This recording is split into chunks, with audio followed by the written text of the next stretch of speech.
Welcome to Face the State. I'm Ariana Bennett. Thank you for joining us.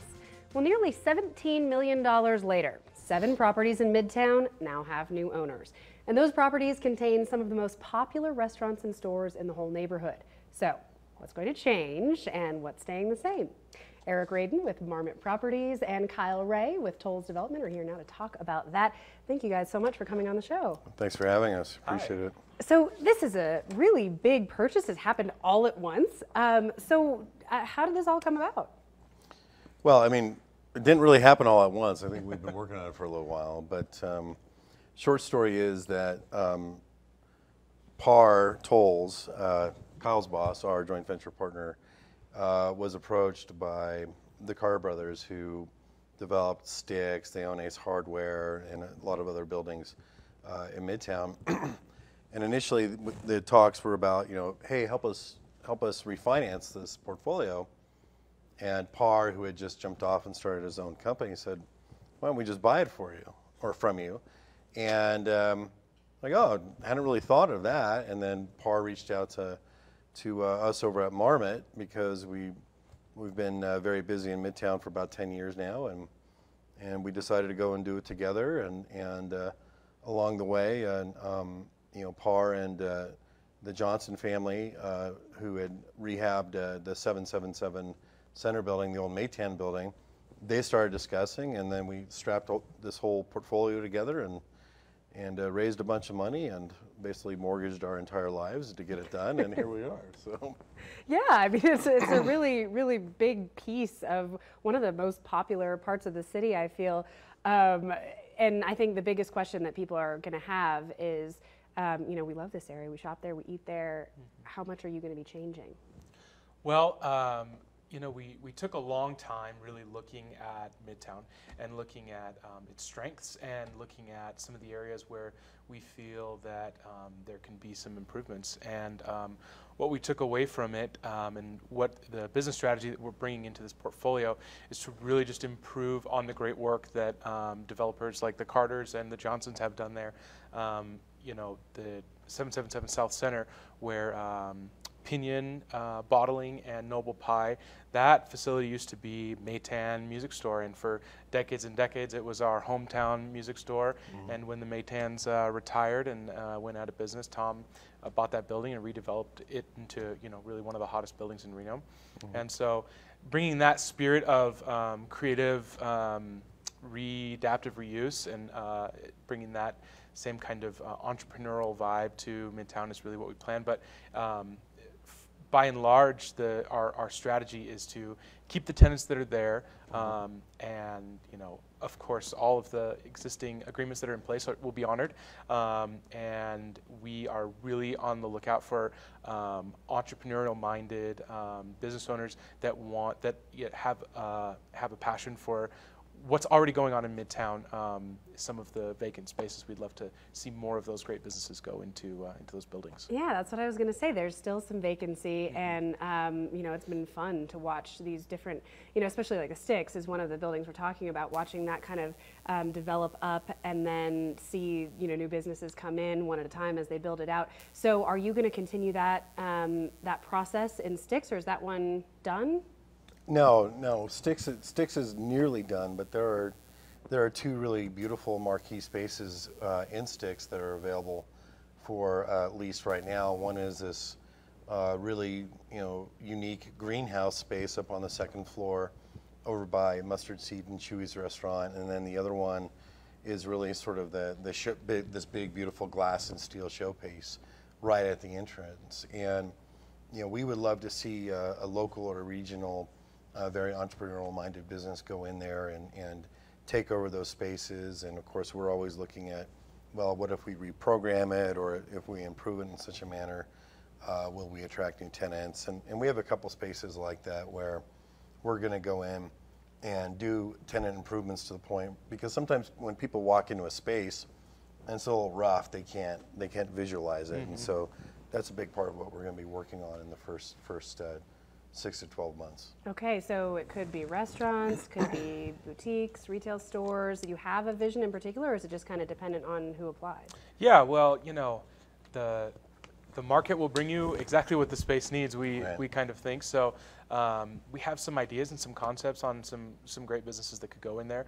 But at the end of the day, you know, someone comes along and has a great idea. We would love to work with them. You know, one of the things that purchasing a portfolio of properties like this allows us to do is really be patient for the right tenant mix. And you know, if there's a national tenant that comes along and could pay top dollar, you know, we potentially are afforded the opportunity with a broad, cross-collateralized, multi-income stream portfolio. We have the ability to wait for the right tenant. Right. And so that's why, you know, partnership with Marmont was really crucial to us, them knowing Midtown really well.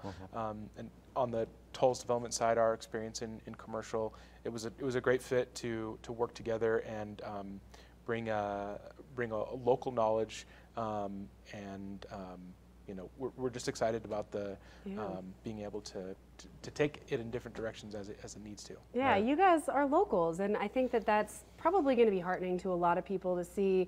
You know, I think the first instinct when you see, oh my gosh, a company came in and bought all these properties, what does that mean for Midtown? But then seeing that they're local companies, local people, you guys are from here, you live here, it maybe feels like it's not going to be this corporate takeover that you might see in other developments. So as you kind of have this ability to shape Midtown, what would you describe as your vision for what it's going to look down the road 5 years from now, 10 years from now? Well, you know, I think that we need to honor the vision that the Carter brothers and, you know, their key investors, the Day family, and, you know, the Johnson family, as well as, you know, Marmot and Jessica Schneider with Junkies, and now Mayor Hillary Sheevy, when they co-founded the Midtown Merchants Association. You know, I think we need to honor that organic and entrepreneurial spirit and let Midtown be Midtown. Midtown needs to stay funky. The last thing that we want to do is turn it into some sterile garden variety Silicon Valley suburb. That's not what we're about. We think that our activities, Marmot's activities in Midtown for over the last 10 years, I think speak the truth to what I'm saying. We want to keep it organic. We want to keep it real. It's all about local, and we're going to honor the traditions that have preceded us.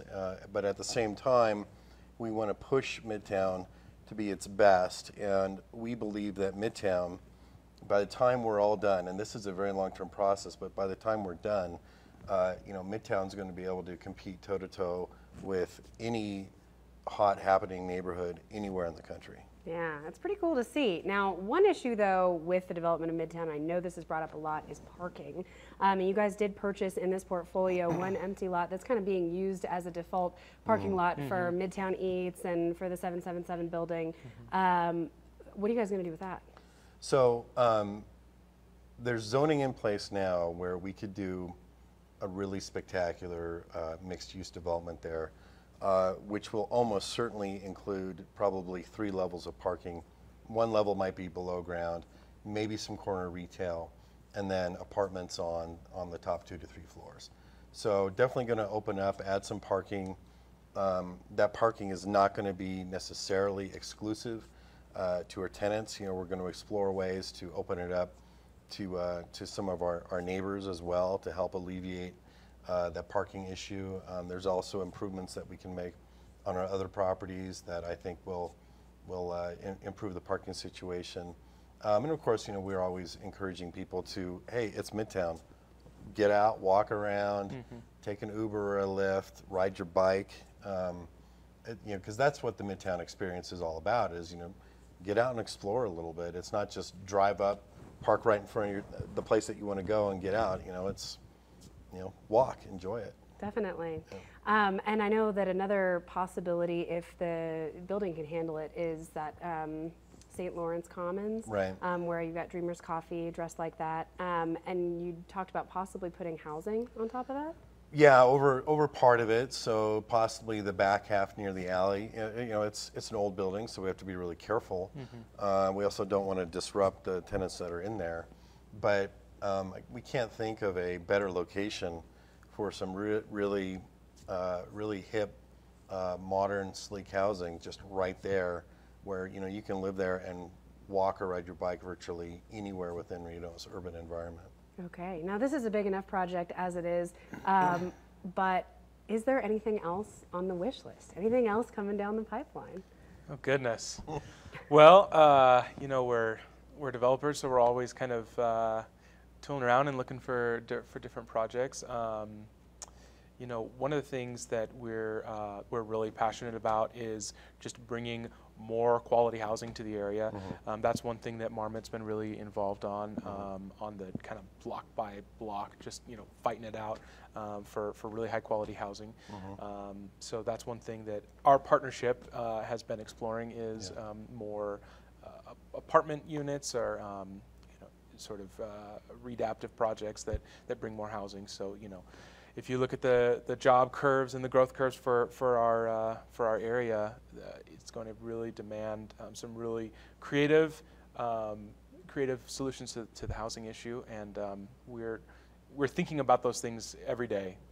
It's good to hear. Yeah. Definitely. Okay, we've got just 30 seconds left, so final message you want people to take away about all these changes in Midtown?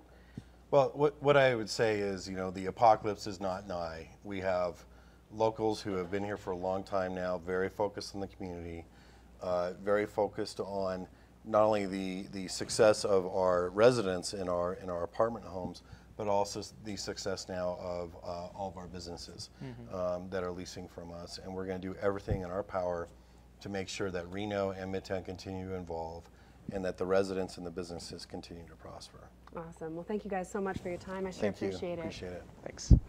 Okay, well, coming up on Face the State, Nevada's colleges and universities have a new leader. I will introduce you to the new Chancellor of Higher Education right after the break.